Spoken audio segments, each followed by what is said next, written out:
Furiosa, a Mad Max saga, is the long-awaited spin-off prequel to Mad Max Fury Road.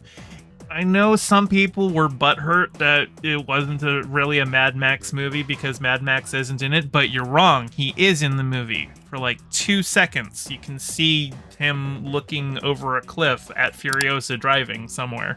I really liked this movie. I think George Miller has a really strong visual style. The action in this movie is phenomenal. I don't think this movie is as good as Fury Road. I think Fury Road is just probably the best action movie ever made, if I'm being real. So that is, that's hard to follow up and hard to live up to. But the movie has really engaging action set pieces. Anya Taylor-Joy, I think, does a really great job as Furiosa, as a younger Charlize Theron character. Chris Hemsworth, fantastic villain. He wears a fake nose, which, like, I'm not sure whether the fake nose is like to imply that he broke his nose or something, because of the harsh environment of the wastelands. But, the movie basically just tells Furiosa's life story from, the time she was a kid to the movie literally ends with the start of Fury Road. It's her loading the wives into the big rig. So just all of that, it's just, this is her story leading up to Fury Road. Like, I think the credits, I actually, jumped out as soon as the credits started because I had another movie that was starting right away, but it's my understanding that they played clips from Fury Road over the credits. Honestly, it surprised me a little bit because the Mad Max movies have never cared that much about maintaining continuity from movie to movie. It's always really just been Max is like a character who is just wandering through whatever story George Miller happens to want to tell.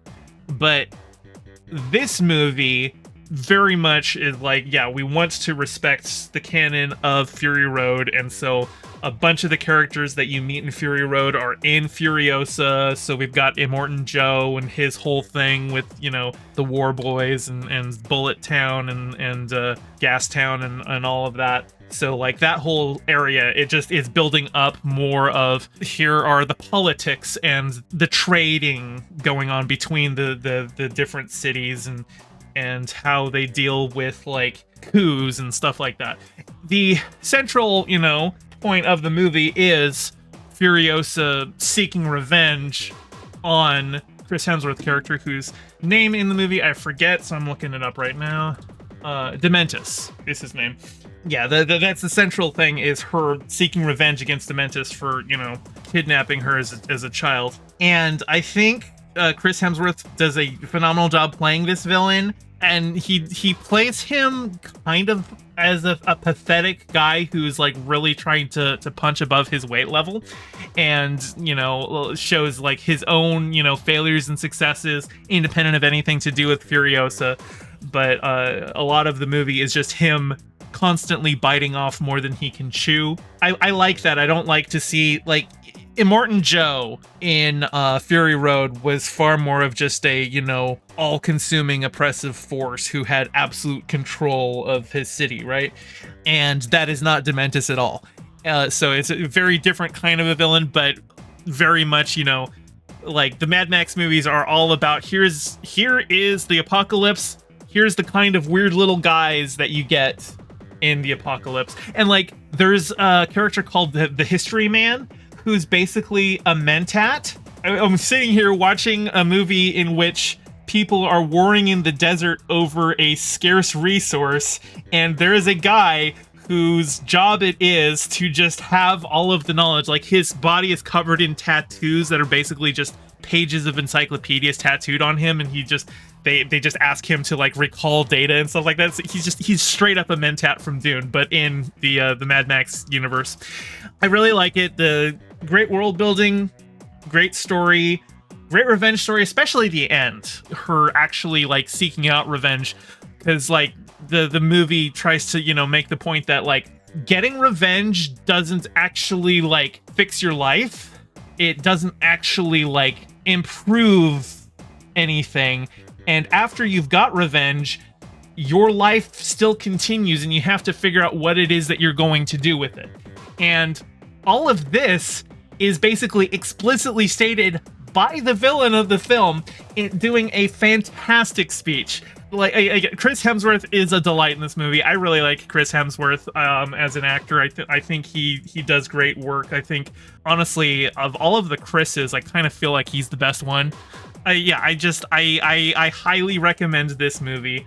I was actually thinking, though, like, and I said this kind of as a joke at first. I was talking to Doe about this movie, and I kind of made the joke, like, imagine if, like, the apocalypse was actually over and like the rest of the world had like recovered from it and they were all like an industrialized, like, civilized society again, and they were just like leaving Australia to its own devices. Imagine like all of these people didn't actually have to live in the outback and fighting each other for water and oil, but like the rest of the world didn't even bother to tell them that they had fixed things and it was all good again.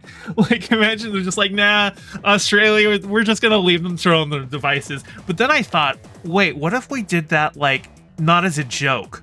What if it turned out that, like, say there's some lithium deposit discovered in the outback, and all of a sudden the wasteland, which has been ignored by the outside world, suddenly is being shown interest by the outside world, and you can do like an interesting story about, I guess I'm just talking about Dune again, but you could do an interesting story about, you know, the well-meaning liberals in charge of the capitalist colonial machine coming in to disrupt the culture of the locals. I think that could be a really interesting story. I don't know that George Miller's going to make another Mad Max movie. This might be his swan song there. I kind of, like, because he's getting up there. How old is George Miller? He's 79. So, like, he could make another Mad Max movie, but considering it took him 10 years to make this one after Fury Road, that seems less likely, right? Especially as this one disappointingly underperformed at the box office. But if you're gonna make another one, George, I don't know. I think I have an interesting story hook there. If that's a story that you would be interested in telling, you can have that idea. I don't know, pay me like $100 for it at least or something. Yeah, exactly, Paco. We're here for your lithium. I mean, to bring the benefits of our civilization. Well, and because like it would be complicated because, like, on the one hand, living in the wasteland is objectively horrible. These people do need humanitarian aid. On the other hand, they haven't been getting it. The world outside has been ignoring them. But now that there's something for them to exploit, that's when they show up. And so you could tell stories about, like, the way that, like, you could use humanitarian aid as, like, a smokescreen for furthering, you know, your country's own, like, economic interests, rather than out of any genuine desire to help people. Anyway, I liked Furiosa. I thought it was really good. Really great action set pieces. Anya Taylor-Joy and Chris Hemsworth, fantastic leads. Really like it, and maybe that's it for Mad Max, but I kind of hope not, because I really like these movies.